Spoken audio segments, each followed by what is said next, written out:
forever ang saya ng Family Feud. Kanina, nanalo ng 100,000 pesos ang Team Iconic. Ang goal po nila, siyempre, manalo po sila ng 200,000. Okay ba? So guys, may 20,000 din po para sa Chosen Charitable Institution. Ano po ba ang napili ninyo? Siyempre, Mowel Fan. Of course, the Mobile Fund.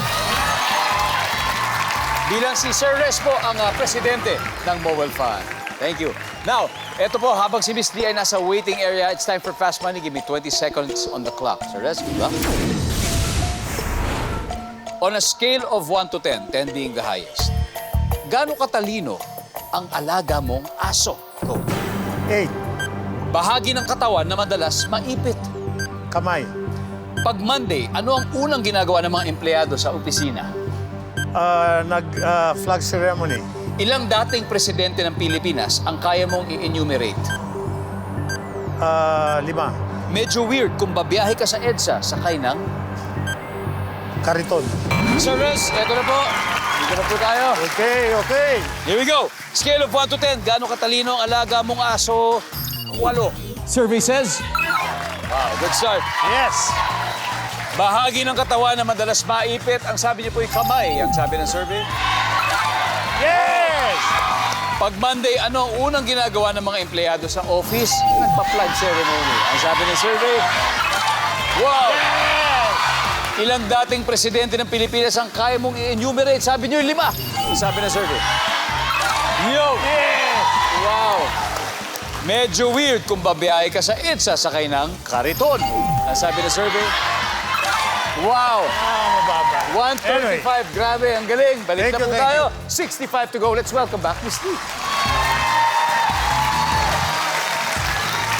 Miss D, Hi. eto na. This is it. Hey, si Sir Rez ay nakakuha ng 135.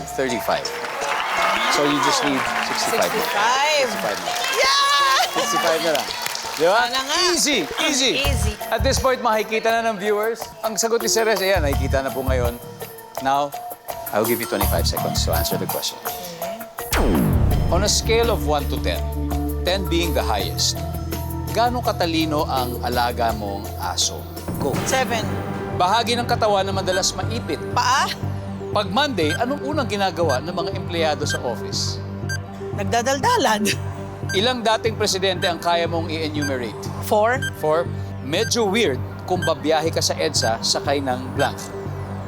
Kalesa? Let's go, Miss D. 65 lang kailangan natin. 65. On a scale of 1 to 10, 10 being the highest, gaano katalino ang alaga mong aso? Sabi niyo mga 7. Nasabi na survey dyan ay. Nice one. Ang top answer ay 8. Nasagot po ninyo. Sir Rez, bahagi ng katawan na madalas maipit. Sabi niyo yung paa. Nasabi ng survey. Nice. Top answer ay kamay. Pag Monday, unang ginagawa ng mga empleyado sa office, dadaldala ng chichismisa. Nasabi ng survey. Wow! 5. Ayan. Ang top answer ay flag ceremony. Nasagot po ninyo. Ilang dating presidente ang kaya niyong i-enumerate? Sabi niyo ay 4. Ang sabi ng survey. Yan.